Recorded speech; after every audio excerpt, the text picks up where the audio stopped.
nafsu. Saat itu Allah keluarkan neraka yang dikekang oleh 70.000 malaikat. Satu kekangnya dengan 70.000 rantai. Mereka mengejar-ngejar manusia saat itu, berlari sehebat-hebatnya. Tidak ada yang bisa dikitakan untuk pertolongan saat itu. Bingung mau kemana, hanya bisa berlari dan berlari. Maka dalam satu hadis panjang dikisahkan manusia saat dia pada masa itu lari sejadi-jadinya tanpa arah. Ada dalam satu syairan orang Sunda, tapi saya sudah bahasa Indonesia ini. Yang begini ceritanya ini ringkasan dari hadis yang panjang tadi tentang keadaan manusia pada saat di pada berlari semua orang, dikejar-kejar neraka, minta tolong dan syafaat. Akhirnya apa? Mereka berlari minta tolong dan syafaat. Akhirnya mereka menuju ke Nabi yang pertama, yaitu Nabi Adam AS. Lari semua orang menuju ke Nabi Adam, minta tolong dan syafaat. Nabi Adam pun menjawab. Apa jawaban Nabi Adam? Apakah Nabi Adam bisa menolong kita? Ternyata tidak. Aduh, sayang sekali, boro-boro syafaat dan saya juga lagi susah tuh coba ke Nabi Nuh. Nabi Adam tak sanggup menolong manusia saat itu yang sedang dikejar-kejar neraka. Manusia itu adalah kita.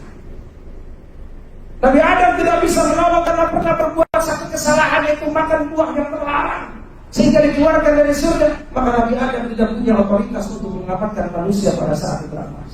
Lari manusia lagi kemana? Berlari semua orang menuju ke Nabi Nuh, minta tolong dan syafaat. Nabi Nuh pun tak bisa menjawab.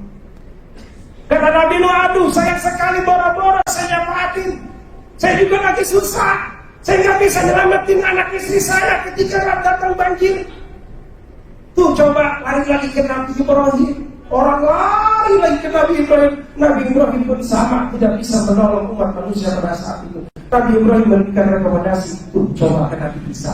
Nabi Isa pun sama, orang berlari ribuan tahun lamanya. Satu hari di padang mahsyar adalah 1000 tahun di dunia. Lalu berapa lama kita di padang mahsyar? Wallahu a'lam bishawab. Penantian yang sangat panjang di padang mahsyar. Bukan setahun 2 tahun, tapi ribuan tahun kita ada di situ. Sampai manusia mungkin sudah jadi orang yang gila pada saat itu karena saking sibuknya, saking hiruk-pikuknya. Begitu banyak dahsyatnya neraka ilmu ketika kita belum dapat pertolongan. Pak, Bu, kira-kira kita selamat kan? Selamat kan? Insya. Bahkan pada saat itu orang yang lari di padang mahsyar, mereka itu banyak macam tingkahnya, tidak semuanya sama.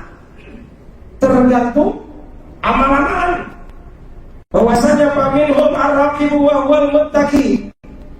Di antara mereka orang-orang yang ada di padang mahsyar ada orang yang naik tumpangan dan kuda, dia punya kendaraan. Siapa mereka? Wa huwal muttaqi. Mereka adalah orang-orang yang bertakwa. Amin ya rabbal. Orang di mahsyar ada yang punya kendaraan. Siapa mereka? Golongan orang bertakwa. Wa minhum al-mashi 'ala rijlaihi wa huwa qalilul amal. Dan di antara mereka di padang mahsyar ada orang yang berjalan kaki. 'Ala rijlaihi, dengan kedua kakinya. Siapa dia? Wa huwa qalilul amal. Mereka itu adalah orang-orang yang sedikit amal, tapi masih bertakwa. Cuma caranya sedih, maka dia berjalan. Lalu siapa lagi mereka? Wa minhum al-mashi 'ala wajhi wa huwa al-kafir. Dan di antara mereka orang-orang yang ada di mahsyar ada orang yang berjalan dengan wajah esot. Jadi bukan suster doang yang esot. Kita juga bisa jadi esot di mana? Di padang mahsyar. Tapi mudah-mudahan jangan jadi kita. Kenapa? Karena wahwal kafir, mereka orang yang berjalan dengan wajahnya di padang mahsyar adalah orang-orang yang kafir. Nauzubillah. Mereka semua digiring untuk nyari apa? Cari pertolongan. Maka ketika manusia nyampe ke Nabi Isa pun sama angkat tangan. Nabi Isa memberikan rekomendasi terakhir, coba kalian menuju Nabi Muhammad sallallahu. Lari semua orang di udara-udara neraka, minta tolong syafaat. Ketemu dengan siapa? Nabi Muhammad sallallahu alaihi wasallam. Jawab Nabi Muhammad langsung bersujud memohon kepada Allah, minta otoritas. Ini Nabi Muhammad minta otoritas untuk apa? Untuk bisa memberikan syafaat, pertolongan. Jadi pengacara tertingginya umat manusia saat itu adalah Nabi Muhammad. Nabi Muhammad bersujud pada Allah, ya Allah, sesuai janjimu padaku saat Isra wal Mi'raj. Ini dikupas.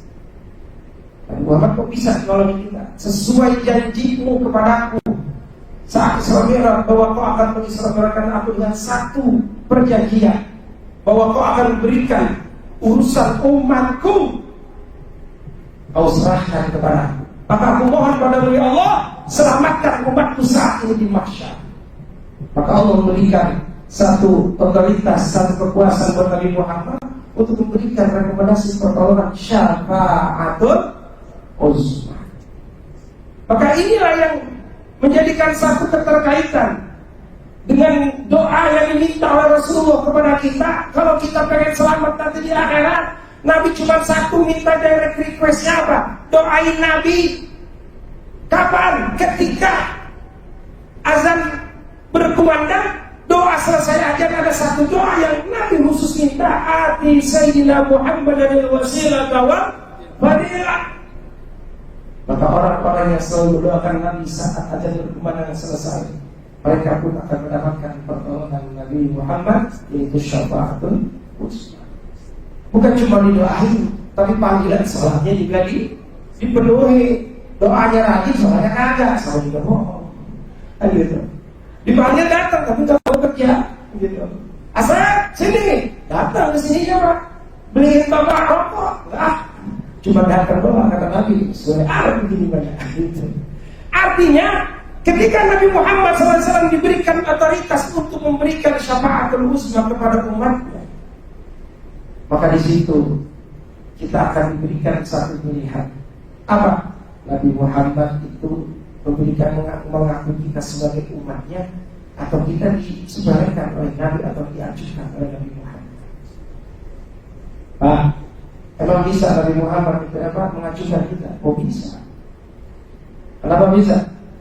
Dulu pada saat satu cerita ada kisah seorang syarifah turunan Nabi Muhammad yang perempuan. Dia seorang janda yang miskin.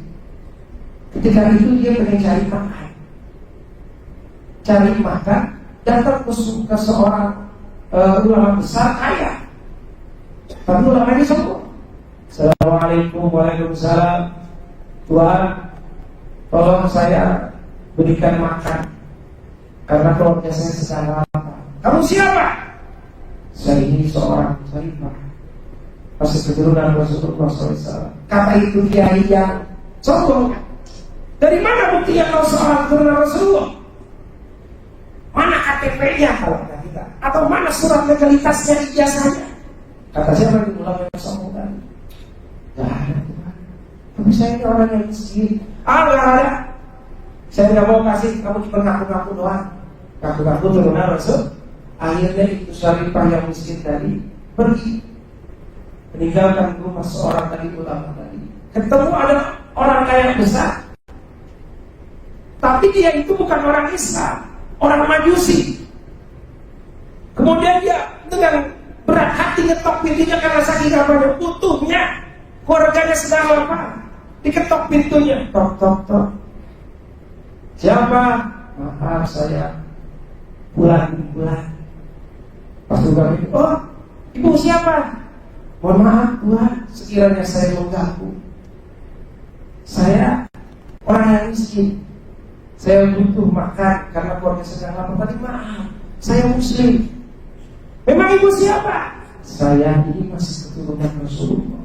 Itu orang Majusi tanpa nanya KTP, tanpa nanya legalitas, tanpa nanya apa, sertifikat dia syarifah, langsung disuruh masuk. Silakan ibu. Ibu ini orang yang mulia. Meskipun saya seorang majusi, tapi saya kenal siapa Rasulullah. Maka itu ibu yang lagi dimuliakan, diberikan makan, diberikan fasilitas. Sekarang ibu dan anak jangan tinggal di sana. Balik ke sini, saya punya rumah singgah, homestay. Ibu tinggal di situ yang nyaman. Tapi Pak, saya kan tidak. Karena ibu masih keturunan Rasulullah. Saking memuliakan kepada siapa? Rasulullahnya. Gak peduli dia nipu atau enggak, tapi dia tahu yang dia bawa nama Rasulullah. Ini majusi ketika memberikan fasilitas terbaik buat orang tersebut, dia nyaman di situ, dia makan di situ, dia tinggal di situ. Ini majusi tiba-tiba tertidur pulas. Hari itu mimpi, dua-duanya mimpi. Yang ulama mimpi, yang orang majusi juga mimpi. Apa mimpinya? Mimpi tersebut dikisahkan pada saat itu suasana dalam padang mahsyar penuh dengan hiruk pikuk tadi. Si ulama tadi di padang mahsyar. Dengan posisi itu Rasulullah lagi berdiri di mana duduk di sebelah sana. Dia panggil, ya Rasulullah, saya ini umatmu. Rasulullah nengok. Sampai disamperin, ya Rasulullah, saya ini umatmu. Pas lagi begitu, enggak ketemu juga. Pas dia lihat di samping Rasulullah ada si orang majusi. Dan dia kenal itu orang majusi kok ada di situ. Tempatnya di mana? Tanya, sahabat itu, ya Rasul, sampai dengan saya ini umatmu. Kamu siapa? Saya Rasulullah, seorang ulama. Saya terkenal. Saya sering menyebarkan agama. Saya mengamalkan agama Islam. Saya menyiarkan agamamu ya Rasulullah. Saya umatmu. Dari mana bukti yang kau umatku? Kok gitu ya Rasul? Seolah-olah dibalikin lagi. Kenapa saya diginiin ya Rasulullah? Tahukah kamu, ketika ada seorang perempuan yang janda jongkok minta pertolongan padamu dan dia mengaku adalah cucuku, tahu tanyakan siapa kamu dan dari mana bukti identitasnya. Sekarang aku tanya, mana identitas kamu, bukti kalau kau adalah umatku? Rasul meyakinkan kita gara-gara kita yakin jawab keturunan Rasul. Dia kenapa bisa di sini? Kalau gitu juga. Orang Majusi, bukankah kalau orang Majusi kenapa kau bisa berani dengan Rasulullah? Ceritain. Ini saya menolong cucu Rasul yang kau sia-siakan. Sekarang dia ada di rumah saya. Maka saya saat ini berada dengan Rasulullah karena saya sudah masuk Islam di hadapan Rasulullah SAW. Subhan. Bangun dari tidurnya, besok itu ulama datang ke rumah siapa? Orang Majusi digedor pintunya, keluar, bukan pintu. Padahal itu orang Islam. Dia tahu dalam mimpinya si Majusi masuk. Majusi keluar. Itu syarifah yang ada di rumah kamu bukan hak kamu tapi hak saya. Keluarkan. Saya orang Muslim, kamu Majusi. Oh tidak bisa, katanya itu. Kenapa nggak bisa? Ini syarifah sudah ada di tangan saya. Saya sudah jadi Muslim di hadapan Rasulullah. Kan mimpinya semalam bareng kata saya. Bohong dia. Wah tahu juga dia. Jadi para Kristen, ternyata ketika kita mau mendapatkan syafaat Rasulullah, mencintai Rasulullah itu bukan hanya kepada Rasulullah saja, tapi kita punya kewajiban untuk mencintai kepada orang-orang yang dicintai oleh Rasulullah, yang diantaranya Rasul sangat cinta kepada ahli baitnya. Dan Rasul gak pernah minta upah kepada kita dari Islam yang diberikan oleh Allah kepada kita cuma satu. Apa? Muliakan ahli baitnya Rasulullah. Kalau dalam hadis Rasulullah, adibu auladakum bisalasati. Ajarkan anakmu dengan 3 ada. Apa yang pertama? Hubbun Nabi wa ahli baiti. Cintai Nabi dan ahli keluarganya. Wa qiraatul Quran dan baca Al-Quran. 3 undangan ini untuk kita mendapatkan syafaat Rasulullah SAW. Hadirin yang dirahmati Allah Subhanahu wa taala. Perjalanan Yaumul Mahsyar begitu panjang dan lama. Tinggal kita selaku manusia yang masih ada di dunia masih dikasih kesempatan. Kalau kita masih mau jadi umat Rasulullah, kita mau di tingkat yang mana? Pak, mau yang paling tinggi atau yang paling bawah? Kalaupun yang paling tinggi nggak bisa, minimal yang paling bawah. Apa sebab? Sebab yang paling bawah masih ke aku umat Rasulullah daripada enggak di aku. Karena nanti pada saat yaumul mahsyar, setelah manusia diberikan pertolongan oleh Nabi Muhammad SAW, dipisahkan mana yang menuju surga, mana yang langsung neraka. Yang langsung neraka pasti siapa? Yang bukan umat Rasulullah, yang enggak punya iman. Langsung digiring sekaligus. Ila apa? Ila jahannam zumara, ila nari zumara, sekali buruk masuk semua ke neraka tanpa dihisab, tapi langsung neraka. Kenapa? Biwayri iman. Tapi yang punya rumah iman, yang masih umat Rasulullah, maka yang yamuruna ala sirat, mereka diperkenankan untuk melewati sirat. Apa itu sirat? Jembatan. Maka umat Sayyidina Muhammadin, maka umat Nabi Muhammad sallallahu alaihi wasallam ala sab'ati anwa, itu terbagi menjadi 7 golongan.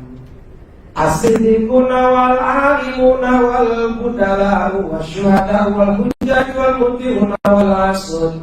Yang pertama orang-orang yang memegang kebenaran, kedua orang yang alim, ketiga orang yang mulia, para syuhada, kelima orang yang pergi haji, keenam orang yang taat, dan ketujuh orang yang masih suka maksiat. Masih tergolong umat Nabi Muhammad.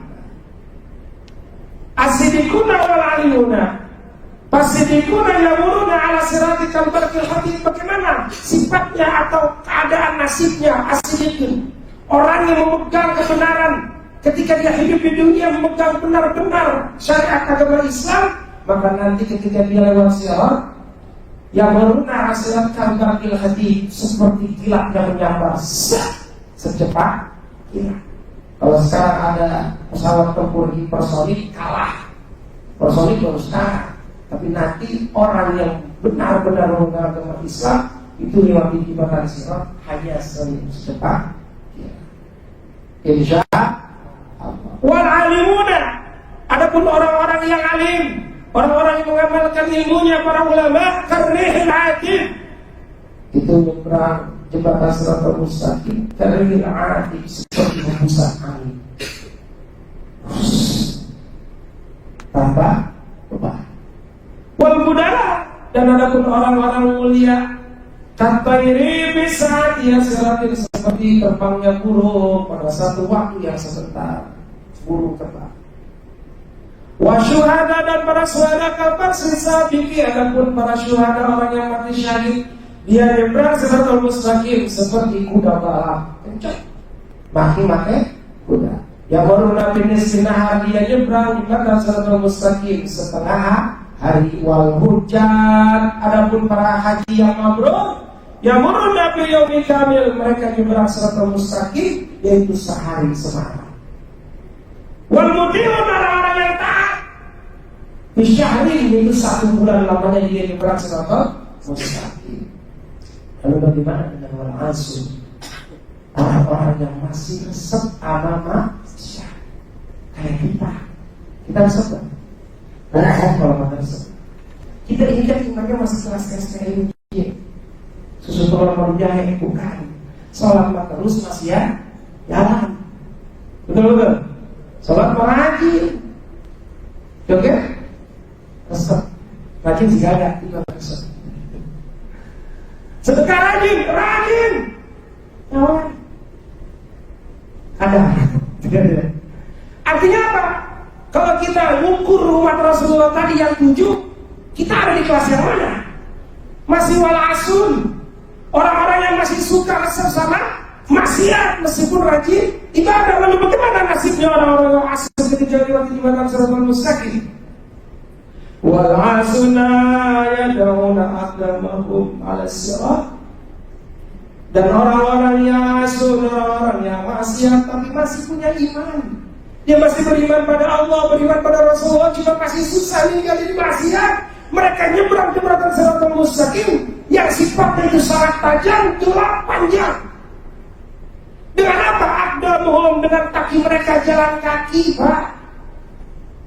Jalan kaki sambil mereka memikul beban dosa mereka di pundaknya.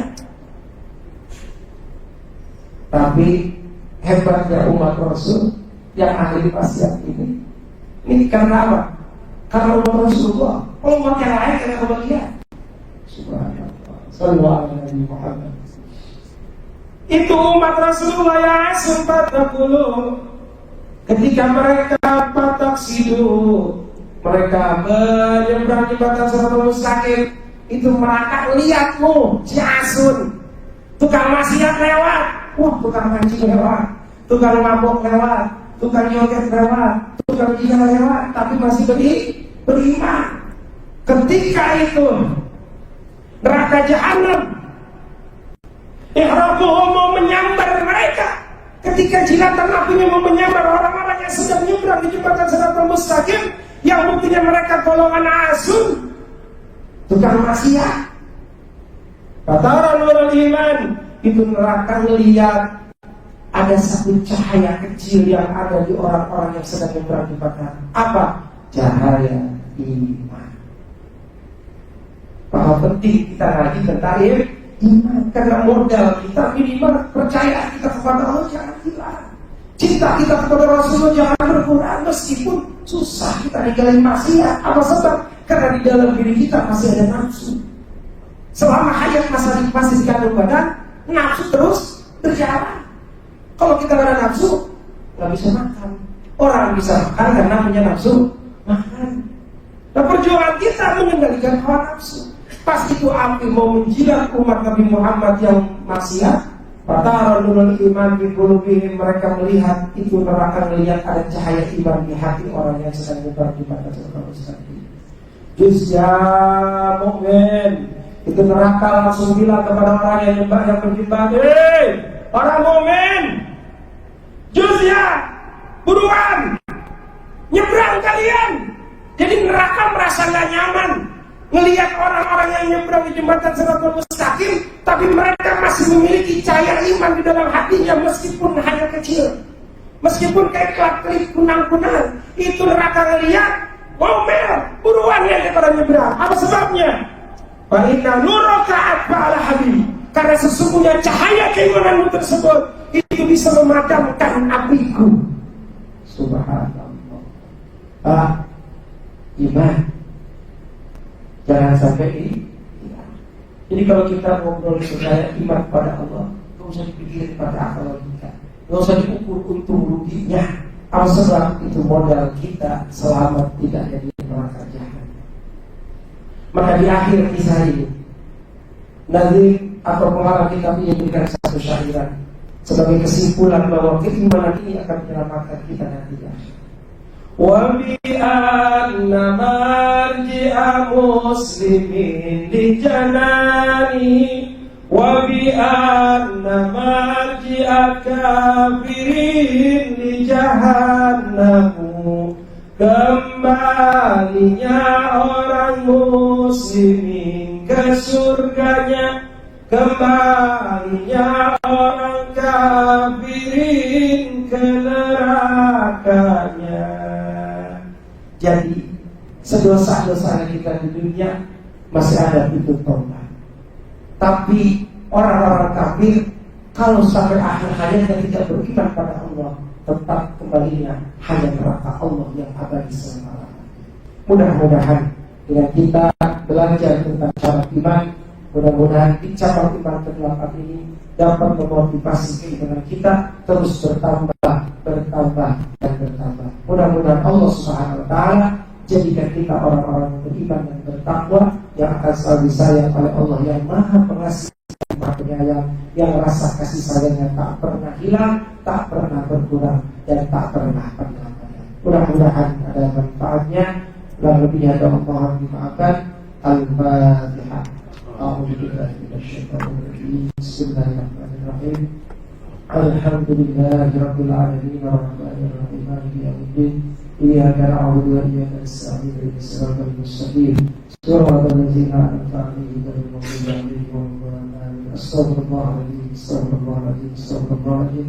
Walakal hamdu ya Maulana ya Ma'bud ya Karim. Allahumma salli wa sallim ala sayyidina Muhammad wa ala ali sayyidina Muhammad. Allahumma رب انفعنا بما علمتنا رب علمنا الذي ينفعنا رب فقنا وفق أهلنا وقربات لنا في ديننا توسلنا بتعلمك ووسلنا بتعليمك أن ترزقنا الواسع وأن ترزقنا أمنا يا الله بها يا الله بها يا الله بحسن الخاتمة يا الله بها يا الله بها يا الله بحسن الخاتمة يا الله بها يا الله بها يا الله بحسن الخاتمة ربنا تقبل منا إنك أنت السميع العليم وتب علينا إنك أنت التواب الرحيم ربنا آتنا في الدنيا حسنة وفي الآخرة حسنة وقنا عذاب النار وصلى الله على سيدنا محمد وعلى آله وصحبه أجمعين بفضل سبحان ربك رب العزة عما يصفون وسلام على المرسلين والحمد لله رب العالمين إلى توفيق الهداية والسلام عليكم ورحمة الله وبركاته.